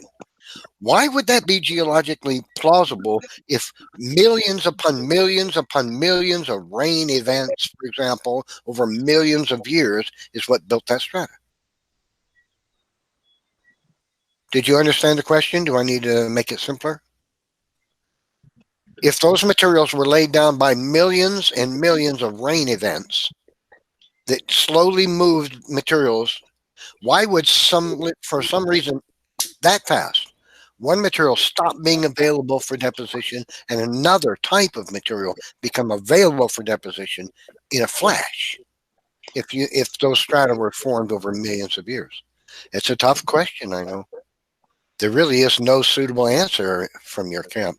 It can't be answered by your camp, but I would be interested in hearing you try. Okay. So well, got a chance. As I was saying, I would need to get some citations and so on as to how the process actually works. Off my head, I'm not going to give you anything substantial on it, obviously. But as I said, you would have the deposition, and then you may have solidification and so on. Remember that the Earth actually churns and moves. You'd have where seas and so on would cover the land, and then they would go back, and then it would do the same thing again, and so on. That's how it happens. But again, I don't see how that happens during a flood, like a single flood event. It's actually harder to believe that happens during a single depositional event. Usually when you see that happens, the particles are sorted by density and size and so on, and it does meld together because again the flood is churning. Remember, a single flood event is churning all these materials. I'm not sure as to how they sort it in that way. I would love to see an experiment, at least on a large scale, not a little thing Kent uses, an experiment where we see at least some sort of a sorting like that. Well, it's been done many, many times. I can show you dozens upon dozens of fluke experiments. Maybe you're not informed. Maybe you're not aware of it, but there have been many, many hydrologists and geology experiments in sedimentology that demonstrate exactly that very thing. What you're looking at is just one of dozens and dozens of experiments that have been performed over the last 40 or 50 years. And this is exactly what they produce. Rapidly moving water, which is littered with various materials mixed up in them, sorts them by grain size and density to create strata right before the scientist's eyes. in fluke experiments. Numerous experiments like this, numerous experiments are performed. These experiments are all published in the science journals. And this is exactly what it's observed to take place when rapidly moving water is given a mix, a homogeneous mix of different materials. It automatically sorts them by particle size and grain size, that is, and by density to produce what you see on the screen. Strata, right before the scientist's eyes in real time on the fly. It takes minutes, sometimes seconds. You can actually see the angular conformity produced right there. Let me show you an angular conformity being produced on the fly, right there. You see these these angular lines? This is an angular conformity on small scale produced with horizontal strata produced right above it in real time in a laboratory on top of other materials. So I don't know where you're getting your ideas, but I'm not sure that's science, because science shows that rapidly moving water creates particle size distribution, lamina, and unconformities on the fly in seconds. It doesn't take millions of years. Where do you get the idea that there millions of years are necessary for this stuff to form? Because this is a feature of the entire geologic column going all the way down to Cambrian. Okay. All right. So I got a chance to speak here. The fossil the layers in the geologic column, especially in the Grand Canyon where you can see a lot of them, they are not arranged by any kind of grain size or anything that you'd expect from a single depositional event. Again, I'm not too sure of the dynamics of. Don't interrupt me, Neph. Don't do that. The strata are formed or organized by grain size. Don't moderate that guy for me, please. Go ahead. Right. So, as I was saying, in the geo now you make me lost what I was saying. The Grand Canyon, the rocks are not assorted by grain size or anything. You would see sand layers at the bottom, and then you would see other types of rocks, and then you'd see like sand again. That's just not true. The entire geologic column is made that way. At the bottom, for example, at the is it the supergroup or something? You would see at the bottom, you would see there are layers that were lifted at an angle and then cut off, right? 30 seconds. Horizontally. Again, okay.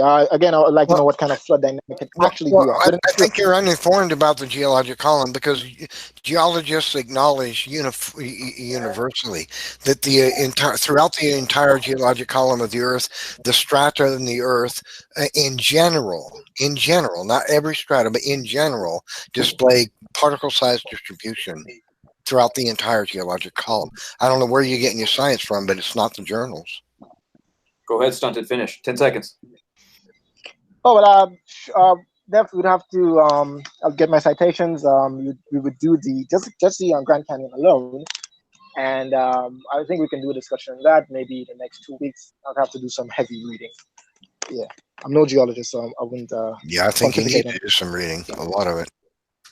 All right. Well, you guys can wrap it up in your closing coming up, but we're going to jump right into Standing Up for Truth and Snake. And I will start the time when the first words are spoken. 10 minutes. Go ahead, guys. I definitely want to talk about speciation and the created heterozygosity hypothesis. One thing did jump out at me that Snake said at the end, where he accused Neph and I of not understanding simple geology. So as he knows, yes, there are several different ways that mountains can form. One of them, as you stated, Snake, was many mountains are actually formed a result of Earth's tectonic plates smashing together, right? And as we know, the Earth's crust is made up of multiple tectonic plates that still move today. No one's disagreeing with that. And all that's as a result of geologic activity, which is below the surface. So why do you think just stating that fact, I think I went a little more, detailed in regards to it, proves your uniformitarian pseudoscientific belief and understanding of the mountain ranges we see and everything we see in geology, Snake? I don't think that that proves it, just because we know how mountains are formed, but the order of fossils and the layers is pretty good evidence. Well, what I mean, were you saying about created heterozygosity? Well, we'll get to that. I want to press you on this, because if we take a specific case, for example, because you're the one that brought it up and accused us of not understanding geology, because I was looking to the catastrophic plate tectonics model, continental sprint, you would look to continental drift, but we're going to need meters per second continental sprint to explain what we see. For example, a specific case, the Appalachian Mountains on the northeastern seaboard of North America, the Uniformitarians believe that it took about 100 million years to completely form before plates then shifted into a different direction. But let me ask you, at the current rate of movement, which I believe is about 4 inches or 10 centimeters per year, the force and energy of the collision, let's say if we look at the Indian, Australian, or the Eurasian plates, so let's say the collision between those two plates, could they have been sufficient to push up the Himalayas?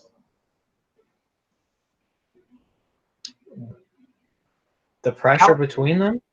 Yeah, how can only if it's 4 inches per year, okay, at the current rate of movement, say if we're looking at the force and energy required between the Indian, Australian, and realize Eurasian. how heavy a continent of rock is, right? And if it's moving at 4 inches per year, that's a metric F ton of energy. If you No, it's very questionable for you to say that with that force and energy that they could actually push up the Himalayas. It's like two cars colliding. If they're colliding or traveling at such a low speed, because if we look at the plate movements, if they're measured, as feet per second, like two cars each traveling at 62 miles per hour, that would be 100 kilometers an hour. The resulting catastrophic collision would have rapidly buckled rock strata to push up those high mountains. But your uniformitarian processes at only 4 inches per year can't push up the Himalayas. It's impossible. They can, and they do, and the equations support it, and all the where's your evidence that they do? Where's your evidence that they do? Does geology support old Earth or young Earth? No, don't divert. Don't divert. You're the one who brought up. You guys didn't address my predictions that I provided. Tell me how 4 inches per year, that type of force and energy could push up the Himalayas. Are you just gonna say, well, the geologist can explain it? How is it possible? How is it possible? Because you have an entire continent full of rock moving at that speed. At only 4 inches per year, that type of force. Yeah, you don't understand momentum. Bring up the Himalayas. No, you're the one who doesn't understand it, because you've already been pressed by Jeremy on this, and your answers weren't. Yeah, a continent moving at that speed is still a lot of energy. No. You need meters per second. It's enough to move. If the continent is moving, that's enough energy to move a continent. Next. It's a pseudoscientific belief to say that with no actual evidence, when we've actually made a prediction based on continental sprint and it's come true.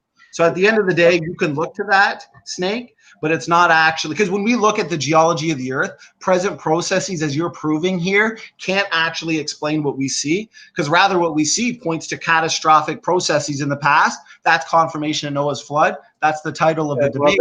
Geologists debunked catastrophism a long time ago. So how are all these living things supposed to proliferate that quickly if evolution is false? If we can proliferate things, how come you can't answer my question about the small scale microevolutions adding up? Well, your complaint. Well, first we're just. Why isn't that possible? First, we're going to acknowledge that question, since it's actually meters per second movement of the plates that could actually explain the geology of the mountains that we actually see. Catastrophic plate tectonics, not continental drift.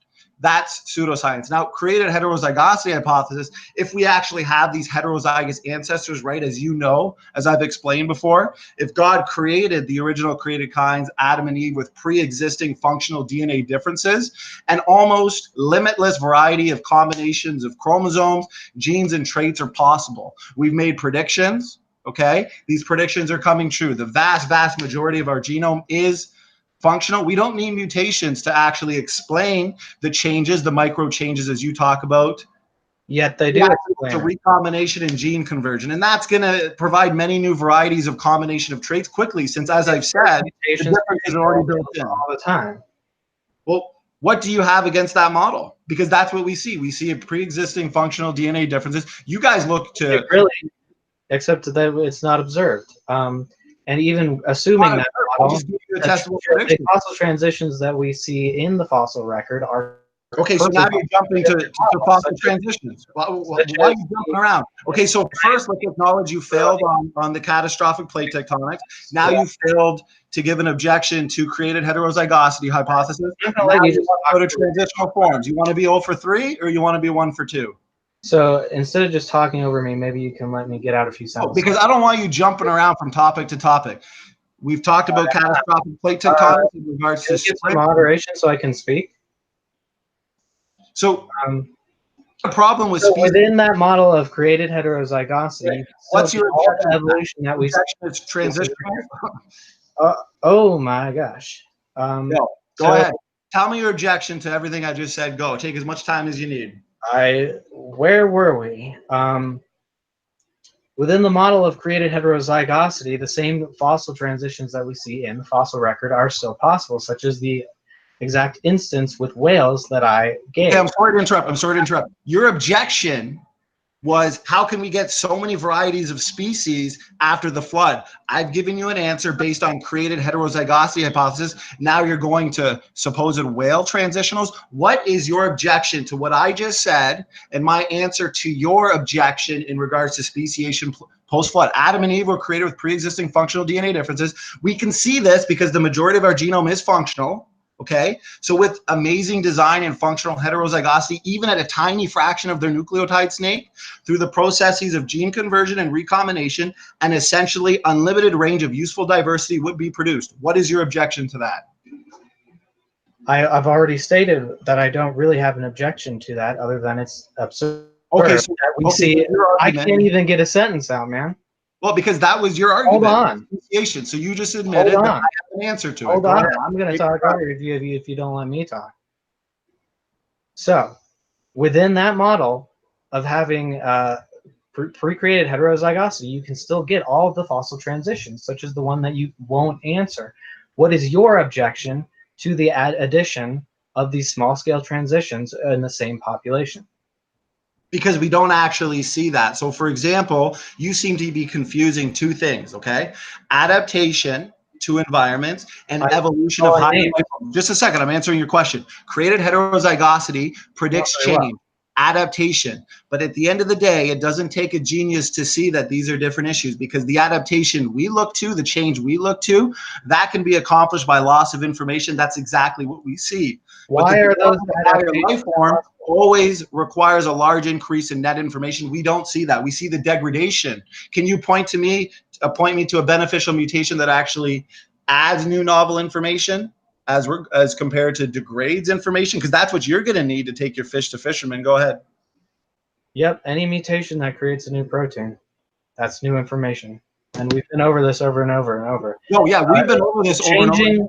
Changing instructions. We've seen no large scale. What's your best beneficial mutation that you can point to that actually? Over this. You're changing the subject, so you don't have to answer. What is your objection to those small scale adaptations adding up in the same population? I've already given you the objection. No, you haven't given an objection to those specific ones. Why can't that happen theoretically?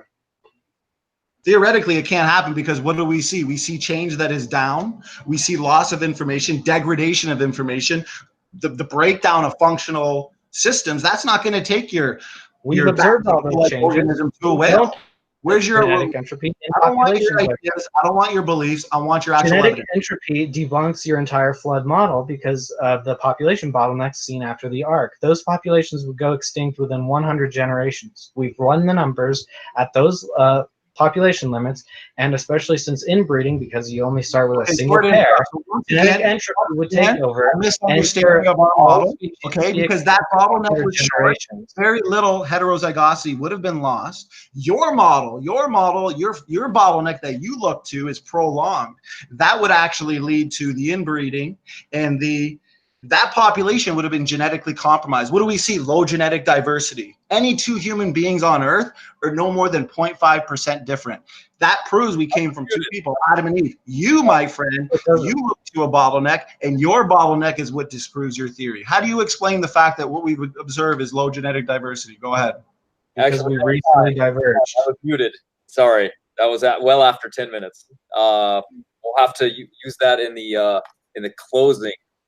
Actually, yeah, we'll jump into the what is it, 3 minutes, I believe, closing for each person, and then who starts? We'll go in reverse. Oh. It doesn't really matter though. Who feels like closing it up? Matter of fact, let's tell the audience now. Does anybody here feel like doing an after show? And if so, tell the audience about it.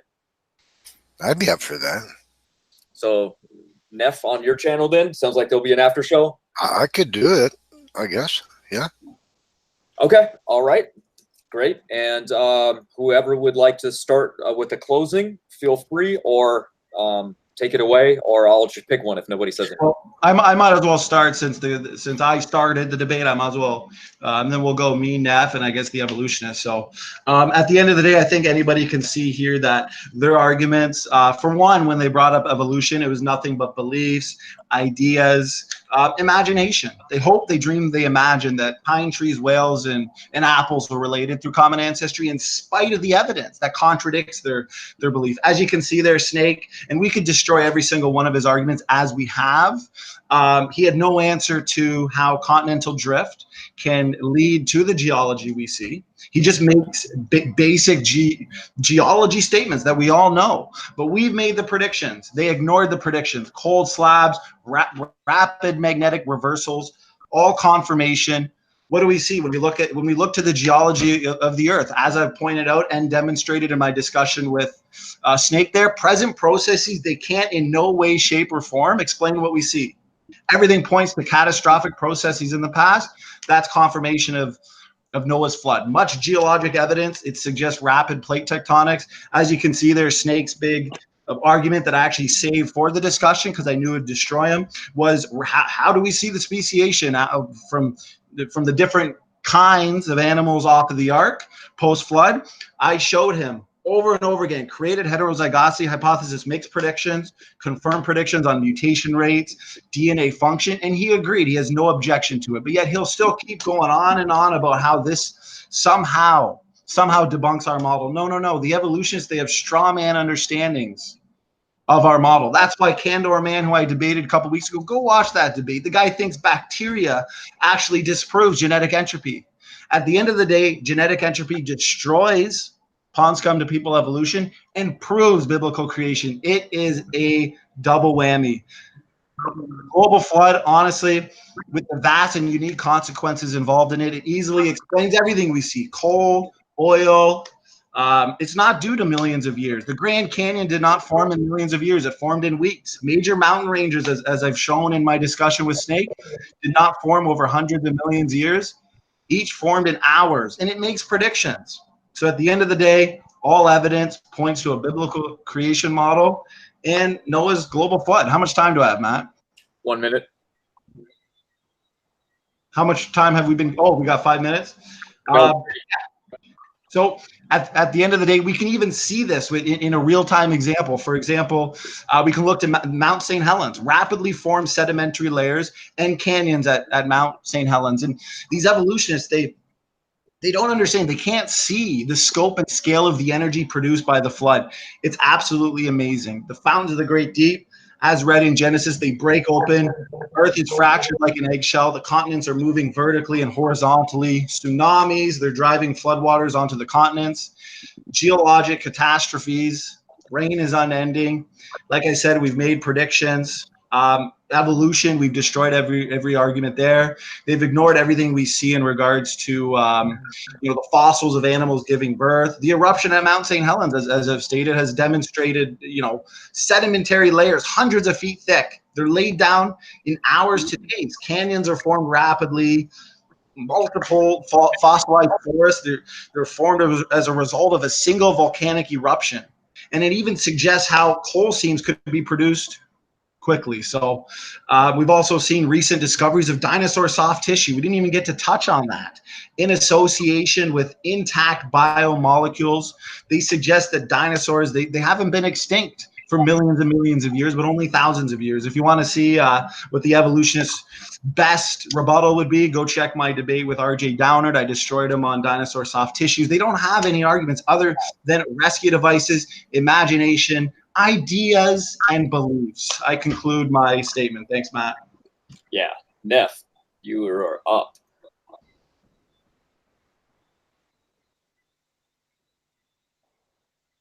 Neph. Okay, my turn. Okay, yeah. So, right. Okay, so we heard crazy ideas about geology, about lamination and stratification. This is a picture of one of numerous studies in lamination and stratification in the journals. Many of them exist. This is what it makes right there. Now, this is what we see in the Earth right there. The same thing. It's exactly the same thing. Look at each of these strata. The remarkable example you're seeing on the screen right now is numerous different types of materials deposited rapidly by moving water right upon each other. That's exactly what we see in the journals published by sedimentologists. That's what we see. That's what we see in the Earth. It's the same thing. So when they do this in the lab and it forms in minutes or seconds right before their eyes, and then we see this in the Earth, we know that this is what caused this. It's the same process. This is the scientific evidence that uniformitarianists have to refuse to accept. Look at the astonishing clarity of the boundary between these strata. It is mind-bendingly fine. Look at that.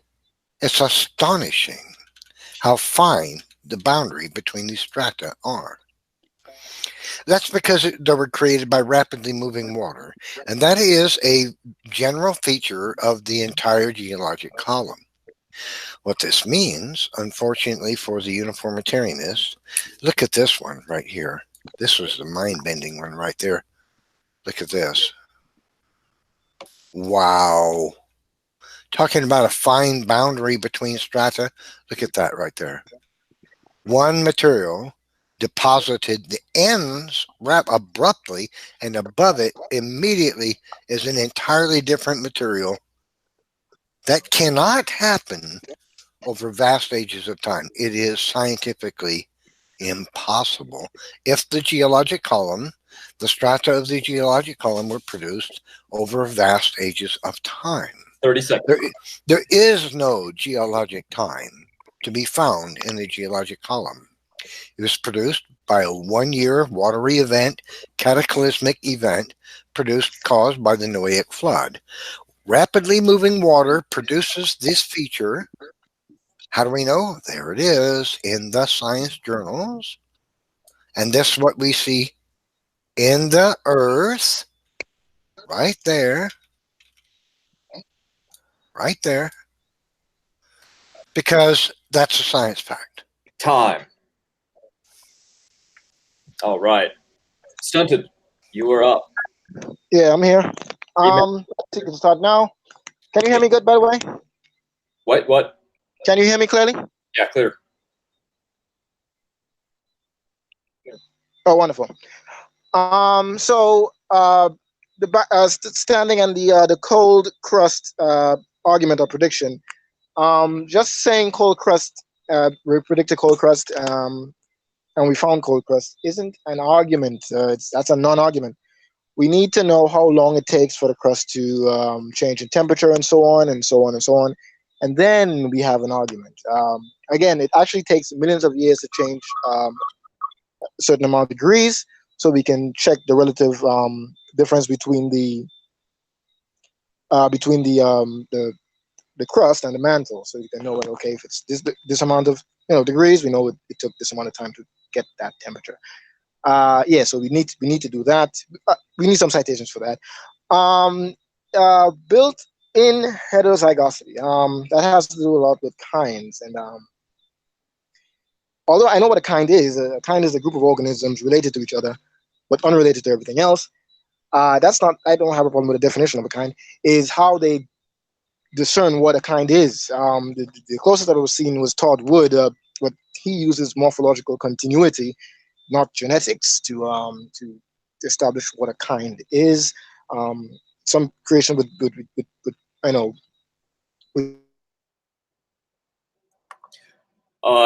Wait, we lost you. So get ready to repeat what you just said. I'll stop the time. Family. No one accepts that. No creations accepts that. Family.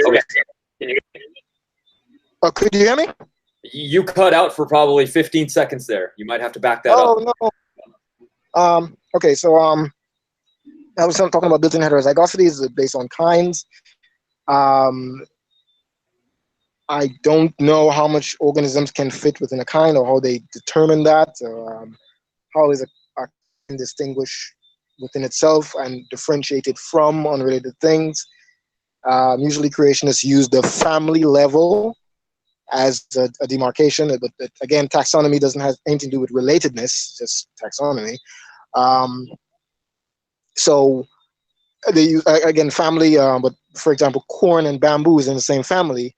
No creations except that corn and bamboo is related, or a cucumber and a bitter melon or a watermelon and so on. They're in the same family. They don't accept that. Apes are in the same family with humans. They don't accept that as well. So I don't know what exactly is a kind and how they determine that heterozygosity thing. I guess they would have to show where phylogeny breaks down, which I was trying to ask Standard for Truth, for example, with crustaceans. If all crustaceans belong to the same kind or environment, we don't know. I don't know how to determine that. I guess it's kinds are very arbitrary. So again, the built-in heterozygosity is as arbitrary as kinds. That's why it's not a valid argument. I literally don't take it seriously. What else do we talk about? Oh, those eggs. Can you hear me now? Yeah, 30 seconds. Okay, those eggs. I really want to know about what kind of flood dynamics could preserve an egg nest, fully formed with eggs in it. And the sandwich between layers laid down by the flood. That's something I would like to know. We find footprint sandwich between layers. Were animals walking between the layers when they were being laid down? I don't know. What kind of flood dynamic can cause that to happen? What else? Yeah, I guess that's it for now. I can't brainstorm anything else. Yeah, that's it. All right, that's your time anyway. That's good. All right, Snake, you're closing it up. Okay. So I didn't get a satisfactory explanation of any of the parts of hydrologic sorting. Again, the fossil record appears to be organized in a series of transitions that are going towards modern forms and branching out in several different forms as well. Radiometric dating proves right off the bat that young Earth is impossible. We didn't hear much from the other side about radiometric dating this time. And they also show, again, that they don't seem to understand basic geology, at least as I understand it, since they seem to think every sedimentary layer is analogous to a geologic stratum. Neph shows pictures of mud layers at a small scale and ignores the fact that the density of these layers don't repeat, and yet in the actual geologic column, the same density, same rock layers do repeat over and over, even though the experiments he showed show that water sedimentation and all experiments of this sort show water sedimentation separates by density but does not repeat the layers. All sediments of the same density deposit in the same layer, and that's why we get these gradual transition layers that Stunted was talking about in the short-term formations, but rather abrupt layer transitions in the geologic column. And again, we know that they are misrepresenting geology simply by the fact that geologists explicitly reject young Earth creationism. Genetic entropy, again, debunks the arc lineage that they're trying to espouse. The explanation of the arc proves that small-scale transitions seen in order in the fossil record. Sorry, I lost my train of thought for a second. It debunks the arc lineage specifically because when we ran the numbers, we found that small-scale populations will go by genomic decay within 100 generations, and this occurs in small populations. And from the arc, we have genetic bottlenecks of a single pair, and this process is made even worse by inbreeding, and this is going to occur by a single pair. The small-scale transitions we see in the fossil record are already covered by all the transitions that they have already admitted have occurred in the 4,000 years since the arc. Soft tissues, they say that this suggests that dinosaurs have been around recently, but they ignore the paper by Mary Schweitzer, the multiple papers about the preservation methods. I still am not sure what their actual objection to this is. They just dogmatically say that it's not an explanation, even though the chemistry perfectly explains everything. Let's see. I suppose I'll